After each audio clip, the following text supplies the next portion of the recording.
Hello everyone, in this example I'm going to show you how to calculate the bending capacity of a slab using the rectangular stress block in accordance with Eurocode 2 and UK National Annex. We have taken 1 meter wide section from our slab and the slab is 250 millimeter deep. As you can see, in this 1 meter strip we have 5 number bars and they are 20 millimeter diameter.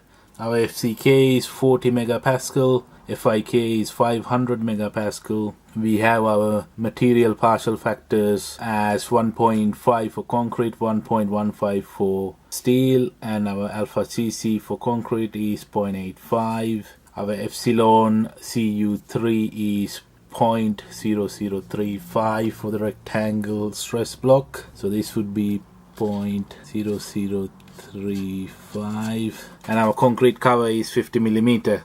We can write our rectangle stress block parameters. The effective height of compression zone factor for concrete classes below 50 megapascal is 0.8.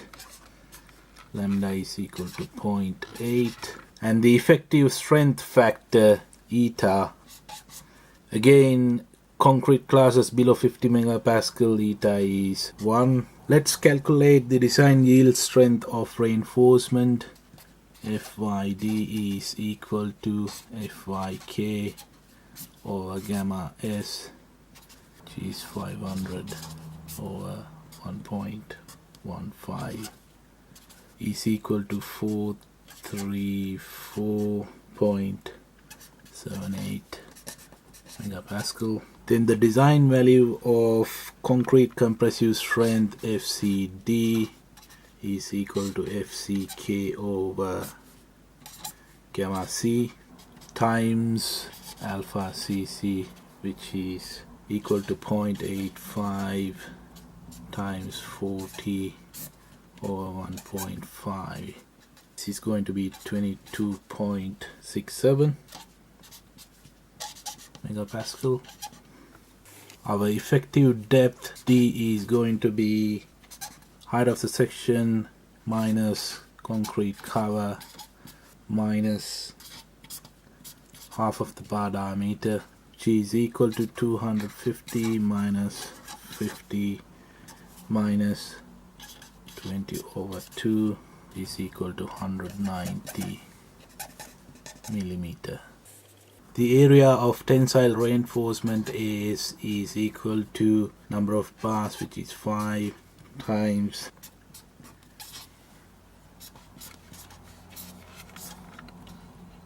this is equal to 5 times pi 10 times 10, which comes to 2571 millimeter square. Let's recap what we've done so far. We've calculated the design yield strength of reinforcement and the design value of concrete compressive strength. Then we've calculated the effective depth, which is the distance from this top fiber to the center of main tensile reinforcement, and the area of tensile reinforcement. Next thing we are going to do is calculate the lever arm of internal forces. The internal forces are the tensile force in the reinforcement and the compressive force in concrete, and the lever arm is the distance from this point to this point, which is Z.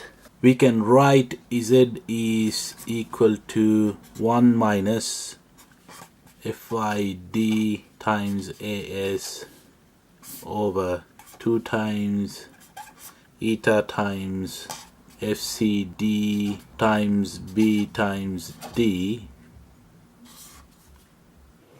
times D again. FID is design yield strength of reinforcement, AS is area of tensile reinforcement, eta is effective strength factor, FCD is design value of concrete compressive strength, B is breadth of section, D is effective depth. This is equal to 1 minus 434.78 times 1571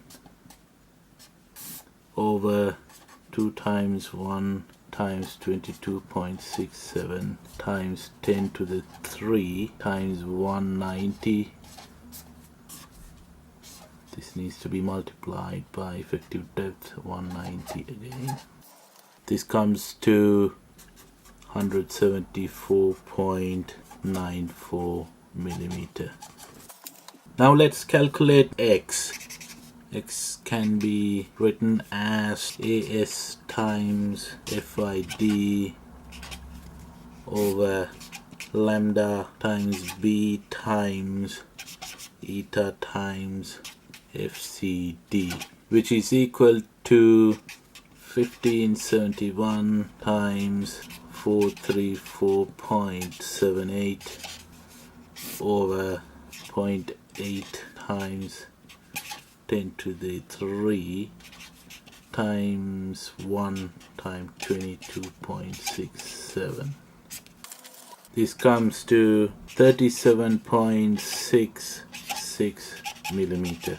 Now what we need to do is to make sure that the strain in the reinforcement is sufficient to cause yielding. For that to happen, our x over d should be smaller than 1 over fik over gamma s es epsilon c u3 plus 1. Now we can write this as 1 over 500 over 1.15 times 200 times 10 to the 3 times 0.0035 plus 1. X is equal to 37.66, D is equal to 190, and this value comes to 0.198. This side comes to 0.617. So the condition meets and the requirement satisfies. That means the strain in the reinforcement is sufficient to cause yielding. So finally we can calculate our bending moment capacity, which is equal to AS times FYD times Z, which is equal to 1571 times 434.78 times 174.94. This comes to 119.49 kilonewton meter. Therefore the bending moment capacity of 1 meter wide strip of this slab is equal to 119.5 kilonewton meter. Thank you for watching the video. If you like the video, please like the video. If you have any questions, please post your questions in the comment section. And if you would like to see more videos like this one, please subscribe to our channel.